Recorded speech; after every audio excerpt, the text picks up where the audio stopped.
2023년 10월 7일 토요일 돈다방 미쓰리 시작하겠습니다. 예전에 어떤 무속인 선생님이 저에게 진짜 진지하게 충고를 하나 해주셨는데 그 내용이 뭐냐면 다른 사람들은 간절하면 간절할수록 이루어지지만 너는 간절하면 안 된다. 너무 간절하지 마라. 내려놔라. 그때 제가 되게 힘들 때였었거든요. 힘드니까 무속인 선생님을 찾아갔겠죠. 돌아오는 길에 무슨 소리지? 아니 나 지금 힘들어 죽겠는데 나 다시 재기하려면 간절해야 되는데 뭐 나보고 지금 뭐 인생을 그냥 막 껄렁껄렁 막 살라는 거야? 뭐 이런 그 생각을 했었는데 최근에 제가 드는 생각이 그 선생님 말이 맞겠구나라는 생각을 종종 합니다. 돈다방 미쓰리 오랫동안 들으신 분들은 아시겠지만 미쓰리가 고스톱을 못 치잖아요. 왜냐? 제가 고스톱에 재미를 붙이는 순간 손모가지를 걸고 저는 아마 끝장을 보려고 할 겁니다. 그리고 꼭 뭐 고스톱뿐만 아니라 그 제 주변에 이제 약간 저랑 친분이 있는 사람들이 늘 저한테 하는 얘기가 뭐냐면 정신병자 같다는 얘기를 종종 해요. 그만큼 뭔가 이렇게 집중을 하면 다른 거를 못 봅니다. 뭐 어쩌면 그러다 보니까 이 주식이라는 거를 그렇게 싫어했던 주식이라는 거를 어찌어찌 이렇게 운명으로 만나서 제가 뭐 여러 번 말씀드리지만 세상에 대한민국이든 아니면 전 세계적으로 코스피 코스닥 전 종목 매매한 분들 계실까요? 모든 종목을 그러니까 어찌어찌 하다가 매매해봤다? 뭐 그런 분도 없을 거고요. 저는 아예 고의적으로 기읍부터 뭐 영문자 끝까지 그 모든 종목을 고의적으로 다 한 번씩 매매를 해봤던 사람이거든요. 그러니까 정신 나간 짓인 거죠. 그 짓만 해봤겠습니까?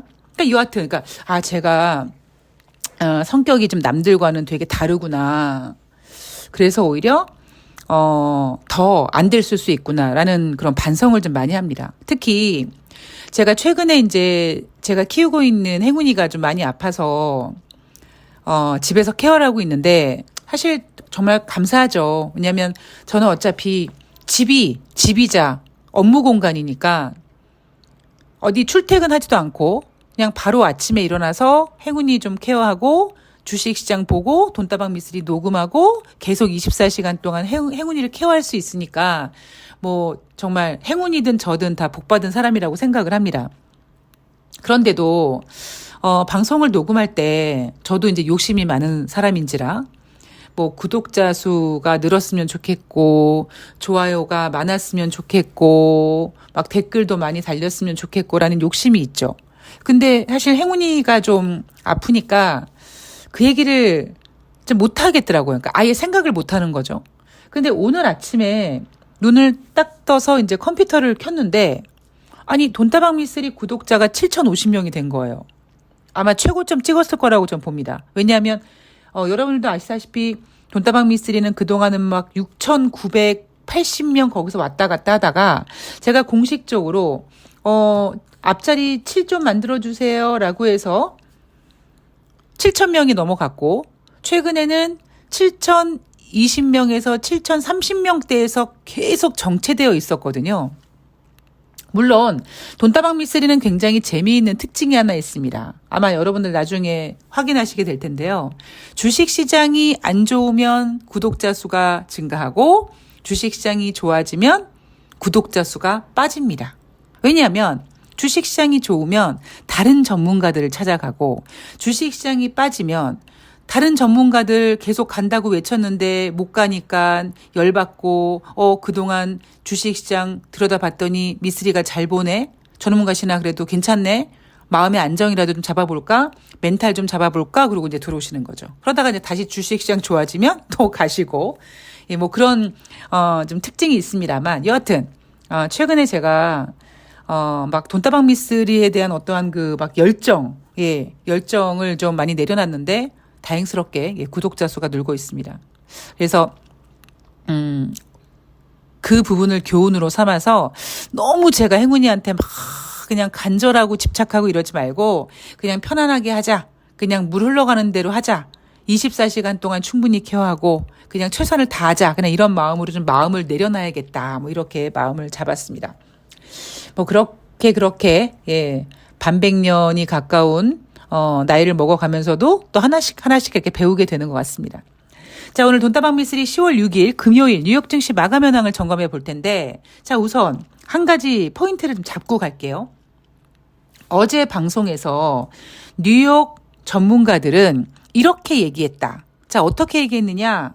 고용 보고서가, 그러니까 10월 6일 금요일 노동부에서 발표하는 9월달 비농업 부분 고용자 수가 예상보다 강하게 나온다면 증시 매도세가 촉발되고 긴축 위험이 강화될 수 있다란 얘기를 뉴욕 전문가들이 했다란 이야기를 제가 해드렸죠.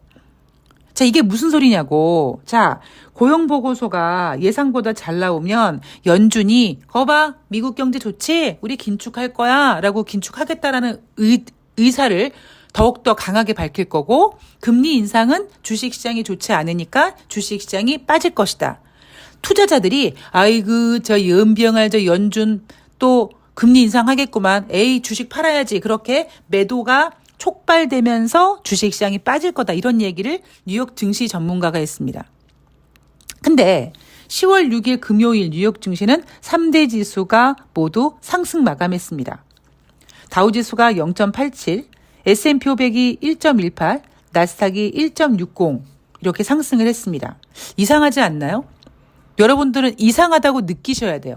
최소한 돈다방 미스를 몇 달 동안 들으신 분들은 뭐야 어제 방송에서 뉴욕 증시 전문가들이 고용이 잘 나오면 증시가 하락한다라고 했는데 왜 고용이 잘 나왔는데 증시가 상승했지라는 퀘스천 마크를 붙이셔야 됩니다. 오늘 제가 거기에 대한 해답을 좀 드릴 건데요. 자, 10월 6일 금요일 뉴욕 3대 지수가 상승한 이후 9월달 비농업 고용이 예상치를 크게 윗돌았다. 그래서 사실 장 초반에는 하락으로 시작을 했는데 장 후반으로 넘어갈수록 이제 상승 반전되면서 3대 지수를 모두 상승시키고 마감을 했습니다. 어제 뉴욕 증시 전문가들이 얘기한 거 다 개뻥된 거죠.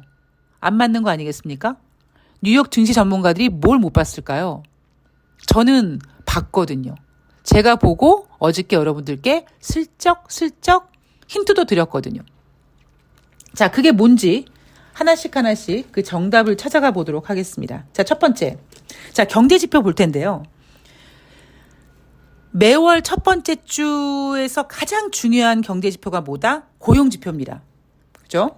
자, 9월 달 비농업자 고용자 지수 우선 전문가들의 예상치는 17만 명이었습니다. 그런데 어떻게 발표가 됐습니까? 무려 33만 6천 명 증가해서 전문가들 예상치 17만 명보다 거의 2배 가까운 수치로 잘 나왔습니다. 근데 뉴욕 증시가 상승했어요. 자, 또 하나 재미있는 사실.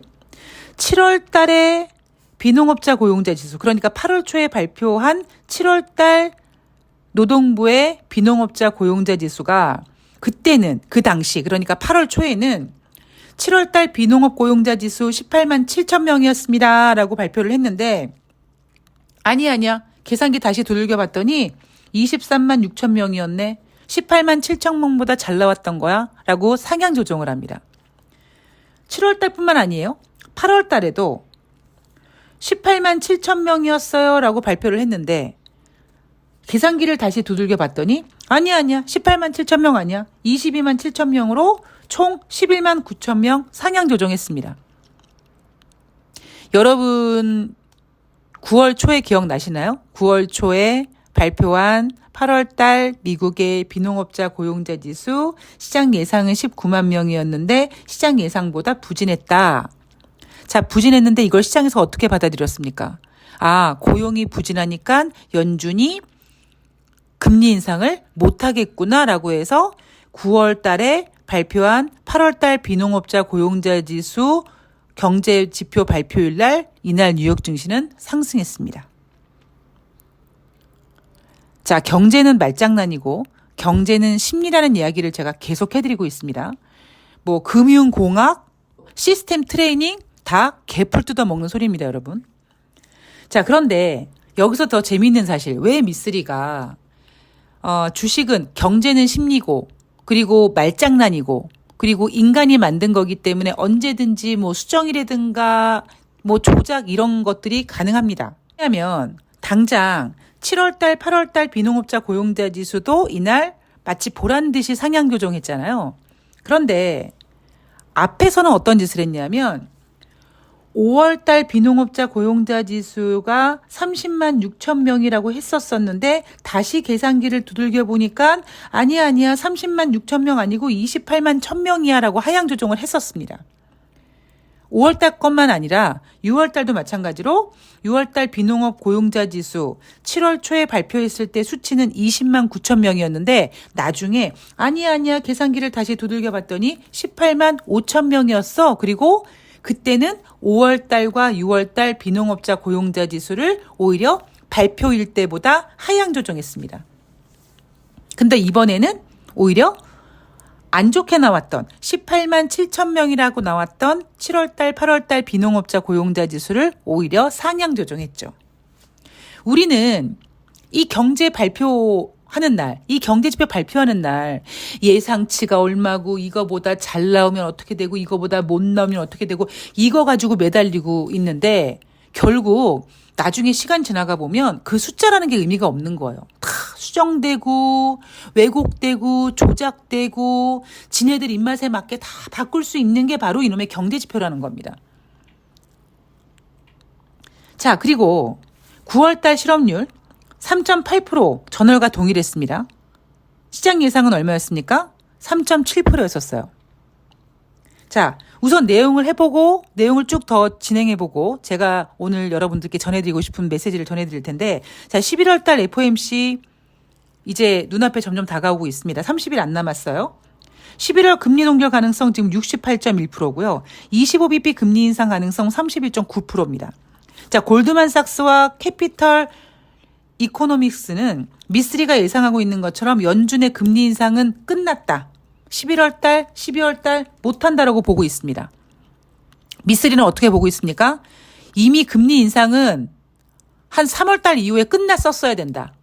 근데 이것들이 모질라가지고 5월 달에 금리 인상하고 6월 달에 금리 인상 했었어야 되는데 아차 하고 또 쉼표를 찍는다며 금리를 동결해버리고 그리고 7월 달엔 또 금리 인상을 하고 9월 달에는 인플레이션이 반등하고 있음에도 불구하고 금리를 동결해버리고 그리고는 남아있는 FOMC 회의에서 금리 인상을 할 수도 있어요라고 이렇게 얘기하고 있는 거죠. 자, JP 모건 같은 경우에는요. 11월과 12월 금리 인상 가능성이 아슬아슬한 상황이다라고 얘기합니다. 거기에다가 JP 모건은요. 이런 얘기하죠. 앞으로 주식시장이 20% 이상 하락할 수 있다. 그런데 JP 모건은요. 워낙 얘네들은 부정적으로 보고 있는 애들이에요. 제가 앞에서도 한번 말씀드렸지만 작년 한 11월 달, 12월 달에도 JP 모건은 올해 뉴욕 증시 그러니까 작년에 그러니까 작년 연말에 S&P 500이 뭐 크게 폭락할 것이고 20% 이상 폭락할 것이고 2023년 뉴욕 증시 좋게 보지 않았었습니다. 그러니까 전반적으로 JP 모건은 시장을 좀 부정적으로 보고 있다라고 인식하고 계시면 될 것 같아요. 자, 이제부터 제가 하고 싶은 얘기를 좀 하나 해보도록 하겠습니다. 자, 제가 어제 방송에서 이런 얘기 해드렸죠. 고용지표가 발표가 될 텐데 우리는 이제 예상이라는 걸 해야 되는데 얘네들이 예상치를 17만 명이라고 잡아놓은 것을 미쓰리가 조금 음모론을 제시해 본다면 눈높이를 아예 낮춰놓은 상태에서 17만 명보다 잘 나오면 여전히 미국 고용은 좋다. 미국 고용이 좋다라는 말은 미국 경제가 좋다라는 말로 연결되면서 미국 경제 둔화라는 것이 이제 수그러들 수 있죠. 그런데 앞에 발표된 ADP 민간 고용 지표가 8만 7천 명밖에 나오지 않았기 때문에 전문가들도 최근 발표된 고용 지표를 보면서 아, 고용이 꺾였구나라는 생각을 했었을 겁니다. 그런데 이날 완전히 이 노동부에서 7월 달과 8월 달 고용 지표를 상향 조정하면서 그 마인드까지 완전히 깨버린 거죠. 그 생각까지 깨버린 겁니다. 여하튼 다시 미쓰리 얘기로 돌아가 보면 제가 어제 방송에서 말씀드렸던 내용은 이런 거예요. 예상치를 17만 명으로 낮춰놨다. 이게 어떤 의미일까? 만약에 예상보다 잘 나오면, 근데 이 예상도요, 굉장히 눈높이를 낮춰놓은 거란 말이에요. 그럼 예상보다 잘 나오면, 그러니까 17만 명보다 이상 나오면 미국 고용이 견제하다, 고용이 여전히 탄탄하다. 그러면 이런 부분이 연준의 금리 인상을 자극할 수 있고, 그러면 주식시장에 악재가 될 수 있다. 그런데 얘네들이 예상치를 17만 명으로 잡아놓은 걸 보면 얘네들도 고용이 안 좋다라는 걸 느꼈어. 그러면은 만약에 부진할 거라는 걸 예상해서 뭔가 분위기를 좀 이렇게 반전시키기 위해서 필요한 게 무엇일까? 바로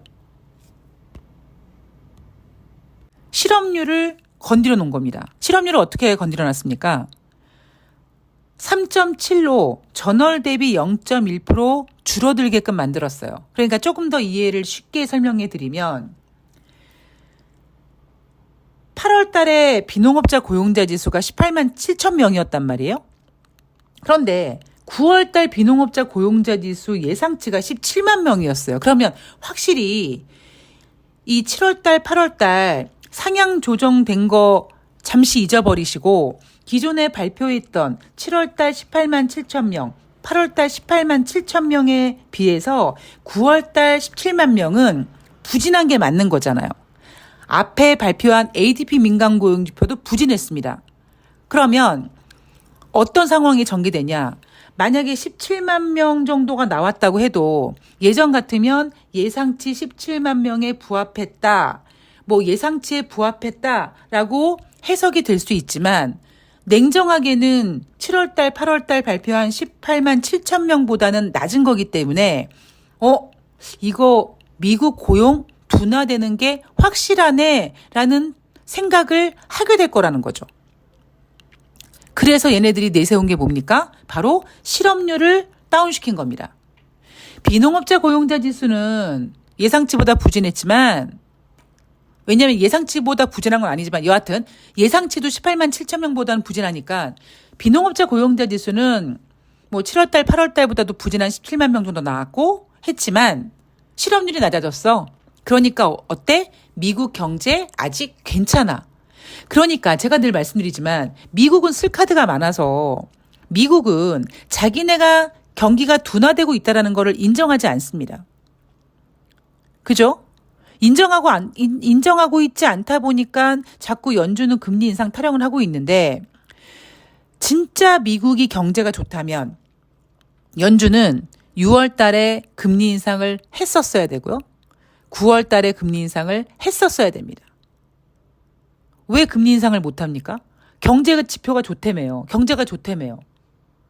오히려 계속 금리 인상을 하면 금리 인상으로 경제가 안 좋아질 수 있는 가능성이 더 커질 텐데 아예 그럴 바에는 자기네들이 제시했던 경제 지표를 가지고 경제 좋아라는 거를 근거로 금리 인상을 확 해버리고 하반기에 금리를 쫙 동결해버리면 되는데 연준도 6월 달에 금리 동결, 그때는 쉬어간다고 표현을 했고요. 이번 9월 달에 금리 동결하면서 이번에는 동결하지만 남아있는 FOMC 회의에서는 금리 인상을 할 거야라는 뉘앙스로 계속 가고 있지 않습니까? 미국은 경기 둔화가 확실해요. 단지 쓸카드가 많다 보니까 이렇게 저렇게 포장해서 그렇게 안 보이려고 하는 거죠. 자, 그럼 결과적으로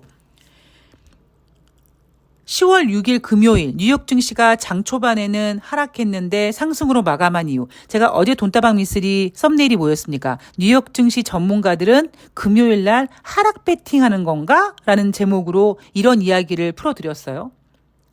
자, 장 초반에는 하락으로 출발을 했어요. 왜? 17만 명 예상을 했는데 이건 뭐 18만 7천 명도 아니고 무려 33만 6천 명이라는 수치가 나왔죠. 너무 잘 나왔죠. 거기에다가 7월달, 8월달 수치도 상향 조정했습니다.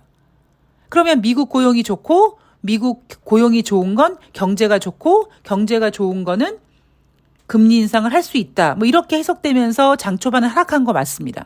그죠? 문제는 시간이 지나가면서 사람들이 냉정하게 생각을 하는 거죠. 왜냐? 실업률이 다운될 줄 알았는데 실업률은 똑같았고요. 그리고 제가 여러분 경제지표가 이제 이렇게 움직이다가 가끔씩 튀는 녀석이 나올 거다라고 말씀드렸죠. 저는 9월달 비농업자 고용자 지수 33만 6천 명은 그냥 쭉 흐름에 따라 내려오다가 중간에 한번 튀는 지표라고 생각을 합니다. 그러니까 일시적으로 경제 지표가 튀는 모습이라고 저는 생각을 합니다.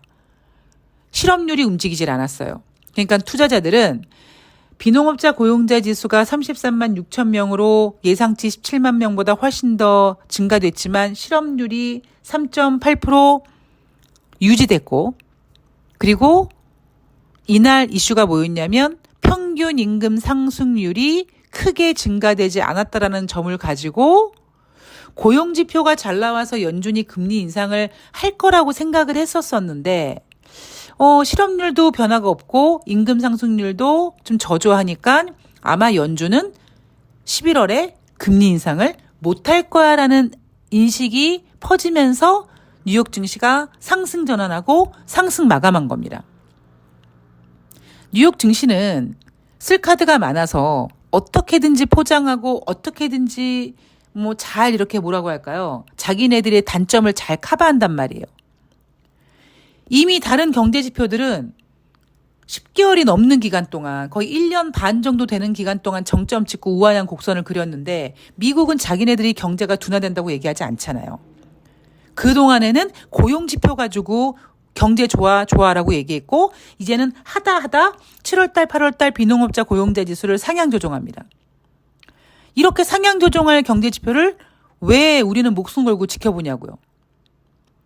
결국 시장은 어떤 시장을 흔드는, 시장을 움직이는 어떤 보이지 않는 힘에 따라서 움직이는 거는 전 맞는 것 같고요. 우리는 오히려 그런 힘을 체크해야 되지 어설프게 이번 달은 오를 거예요, 내릴 거예요, 이렇게 허접한 전문가들 얘기를 따라갈 필요가 없다라는 거죠. 자, 10월 6일 금요일 뉴욕 증시는 일단 상승 마감했습니다만 다음 주에는 이제 또 9월달 소비자 물가지표 확인해야 되고요. 소비자 물가지표 아마 반등할 가능성 추가로 3개월 연속 반등할 가능성 무시할 수 없죠. 다행스럽게 미쓰리 예상대로 국제 유가는 지금 떨어지고 있습니다. 자, 미국이 어떤 카드를 쓸까? 다시 말씀드리지만 여러분 미국은 지금 재선이 있기 때문에 저는 뉴욕 증시가 상당히 왜곡됐다고까지는 표현하지 않습니다만 굉장히 어떤 그 힘의 영향을 받고 있다는 건 확실합니다. 나중에 아마 여러분들께서 지금은 무슨 뜻인지 모르시겠지만 아마 나중에 시간 지나가면 미쓰리가 그때 한 얘기가 이거구나라고 느끼실 수 있어요. 자, 오늘 돈다방 미쓰리는 여기까지입니다. 저는 내일 10월 8일 일요일 방송에서 다가오는 10월 9일부터 10월 13일까지 우리나라 주식시장은 10월 9일 한글날 주식시장 휴장이고요. 뉴욕 증시 그다음에 우리나라 주식시장 뭘 체크해야 되는지 뭘 조심해야 되는지 또 열심히 준비해서 찾아뵙도록 하겠습니다. 환절기 건강 조심하시고요. 그리고 구독해 주신 분들, 좋아요 눌러주시는 분들, 우리 행운이 응원해 주시는 분들 모두 감사의 말씀 드리면서 제가 할 수 있는 일은 최선을 다해서 아주 예리하고 아주 냉철한 뉴욕 증시 분위기 파악해 주는 것뿐이라고 생각을 합니다. 자, 저는 내일 방송에서 뵐게요. 고맙습니다.